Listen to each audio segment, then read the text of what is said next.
What is up, guys?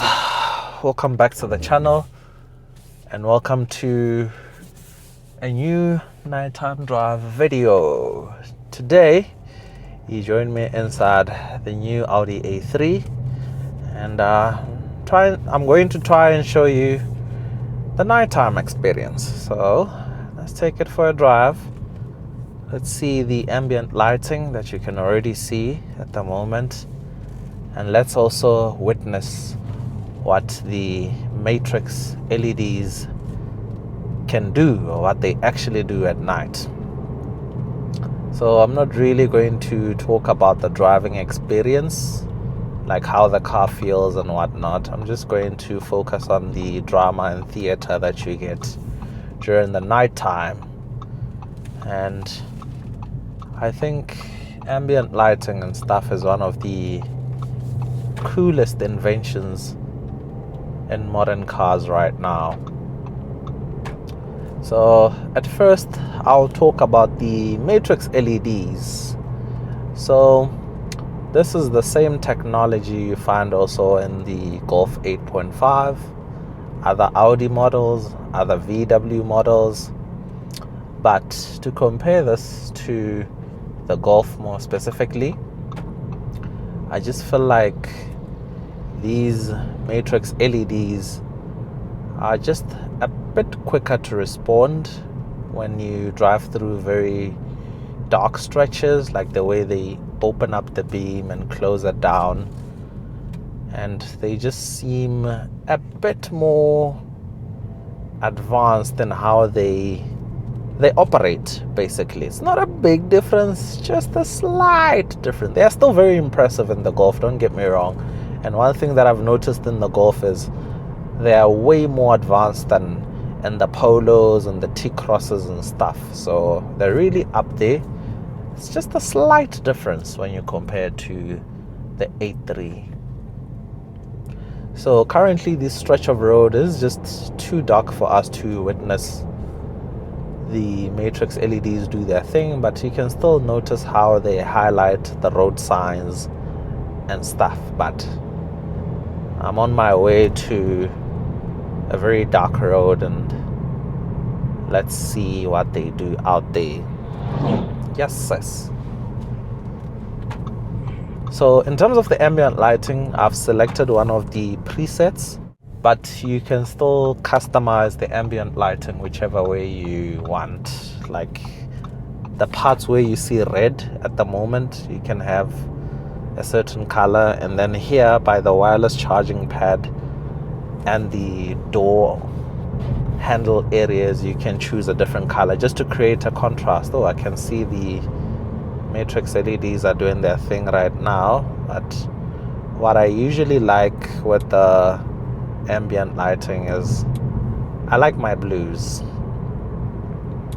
I just find blue as a color that stands out the most with ambient lighting. So you can choose maritime, some kind of blue, and it gives off a different vibe.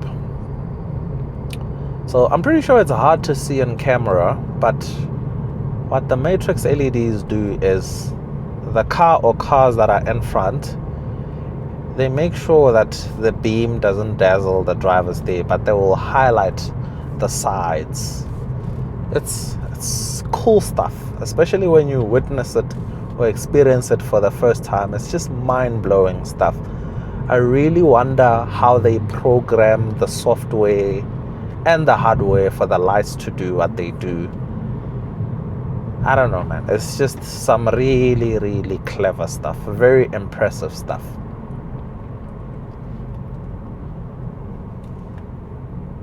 And the other thing that I like is, although the Golf and this A3 share the same platform, they still try their best to go about certain things differently, like the whole design and the interior. Like with the Golf, you have like the double layered dashboard, and the ambient lighting looks like a waterfall, or in the A3 it's just like an LED strip on the dashboard and stuff.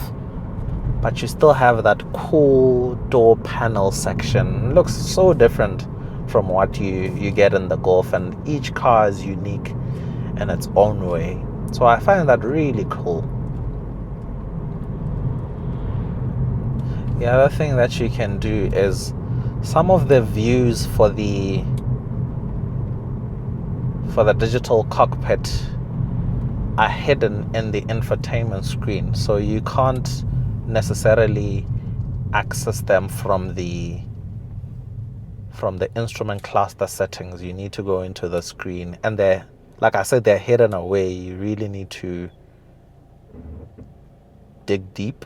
So there's this one, performance, that you usually get in the RS and S models, and I think it's so cool that you can have it in the normal cars as well. So yeah, that's pretty cool.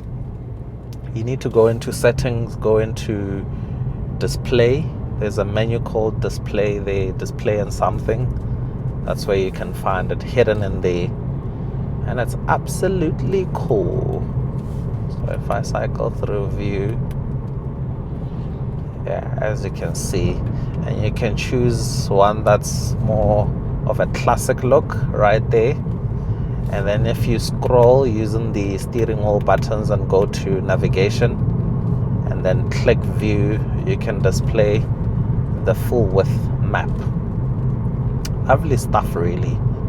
I don't think the Golf is this customizable for the instrument cluster, but to be fair, I didn't really dig for such things on the Golf's infotainment screen. So it's possible that you can do similar stuff on the Golf, but I'm not really sure.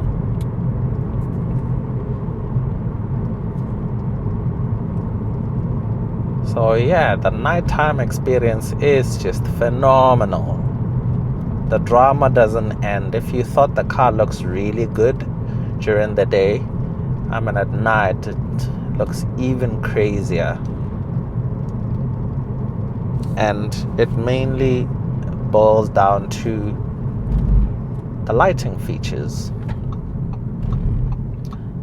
Ooh, you can already see when you slow down, the beam closes down, and then when you accelerate, it opens up again. But I'm just worried there's a car in front of us now, but let's see if they'll do a kind of cool animation.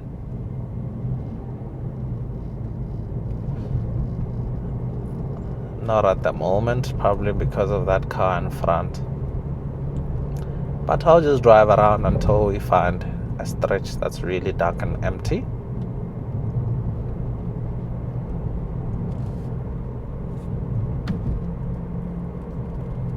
But yeah, man, this is such a lovely car. And I'm avoiding speaking about things that I'm reserving for the full review, like the issue with the pricing and stuff. But yeah, let's leave those things for the full living with experience. So I'm just going to try and wait out a bit here, because at the moment there isn't a car behind me. So let's see if we can get them to do. Does this road looks like a gravel road? So okay, I think that car is far enough. Let's see what happens when we accelerate. Come on, do that thing, do that thing, do that thing. No?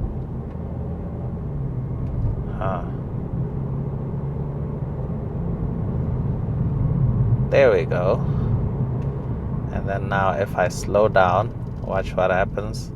It closes down. That is so cool. Then when you accelerate, okay, there's cars in front now. It's not gonna open the full beam. But you witnessed right there some trickery that you get from the matrix LEDs. I think, let me do a U-turn here, because it's less busy behind us.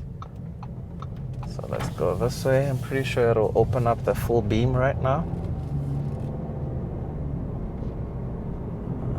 Let's see.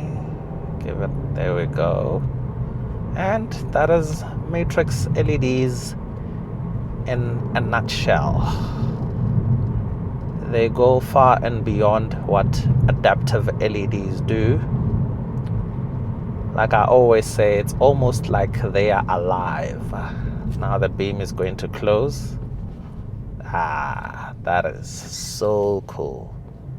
That is absolutely cool.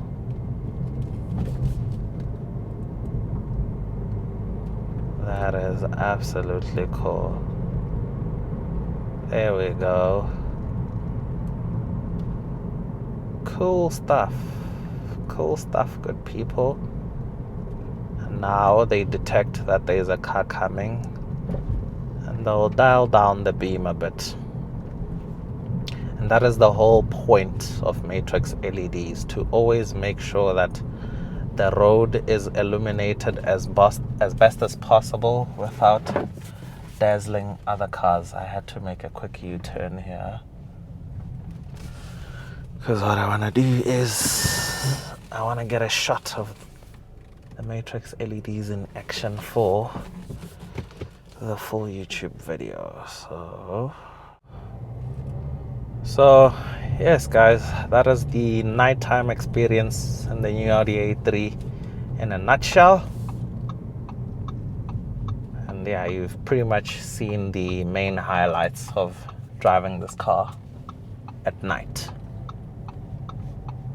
So other higher up models have the HD matrix LEDs like you find on the likes of the Q8s and stuff, and they can project animations onto the road while you drive. So the lesser models don't get those, like this A3 and stuff. But I think these are still cool. There we go. Still doing their thing. But yes guys, I think I'll conclude the video right here. I really do hope you guys enjoyed this nighttime drive, and until next time, that's cheers from me.